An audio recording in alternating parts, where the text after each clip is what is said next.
Hey, it's Looch. Welcome to Radio Squares. This is my friend Brian Oake, and this week we're talking about Jack White because, well, a million reasons. One is he's coming to play, and, you know, a lot of people have some real indifferent feelings about the record. What was your first, out of the gate, feeling about the record? Well, I was, I think like you, a lifelong Jack White fan. I loved everything the White Stripes ever did.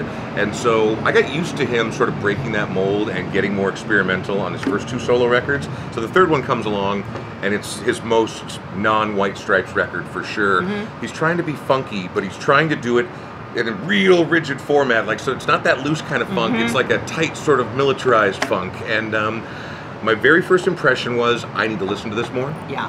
Because it didn't blow me away right out of the gate. Upon repeated listens, there's a couple songs on there that I don't think really work, but the majority of the record I love. I got an average White band pick up the pieces, but we didn't quite pick them up.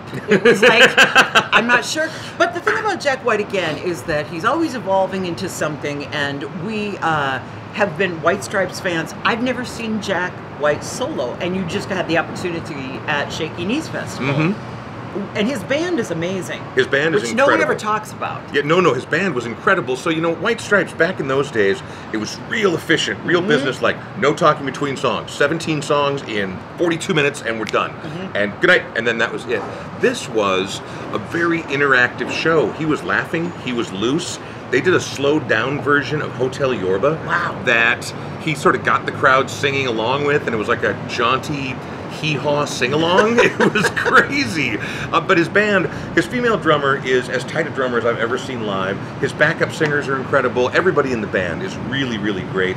And Jack is loose, and he is gregarious. And I'm not saying it's like a, you know, like Dean Martin Variety Hour or anything like that. But he does talk in between the songs. He seems to be having a good time. I've never seen him with a light show or a video presentation, anything like this. I think anybody who's going to the Armory on Monday is in for a fantastic show. And anyone who is going to the show need to know, no cameras, no phones. And I wonder if that doesn't maybe explain why he's so loose, because now he's got it the way he wants it. It's like, do not watch my show through this. Yes, exactly. No, he's been ardent about that. I think this is why I'm willing to give Jack White a pass when he gets experimental or weird, and I'm willing to follow him on his artistic journey, unlike other artists, is I've always believed that he believes. I don't think he is a put-on artist. I don't think he's doing it just for the sake of being able to do it. No. I think that he really, really, really cares about the music he makes. So I don't think he would have released an album that he thought was just okay. So if it didn't reveal itself on the first listen, that's why I kept going back. Yeah, he doesn't want you to look through this. Come to this show, and I'm telling you, he put together an amazing light show. He's put together an incredible video show, an impossibly good band. I think it's going to be an amazing show. And you know what else he's really good at that you don't hear that much about? He does vintage reupholstering. Yes. Really tight knot, like really good, yeah. And has done it for some places like Sam Phillips' studio. Right. And if anybody who ever saw It Might Get Loud, I think, again, questioning his, is he being for real? He's hilarious, he's charming.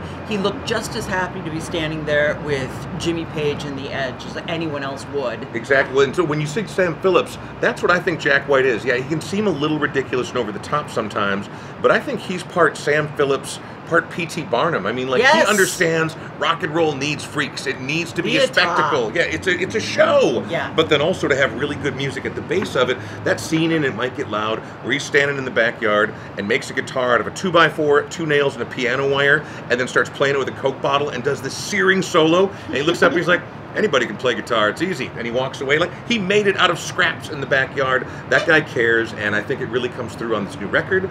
And I'm telling you, that show I saw in Atlanta was explosive and fun. It went on for a long time, and he played Raconteur stuff. He played Dead Weather stuff. Did he play You're Pretty Good Looking for a Girl? Oh, it's one of my favorite songs. He played Hello Operator, okay, I remember. So, okay. I mean, that, you know, we're not too far off there. I can't remember. I have to look at the set list because that was a whole weekend of madness. So, okay. But he played some great stuff. All right, so there we are. Big fat thumbs up on the Jack White show at the Armory.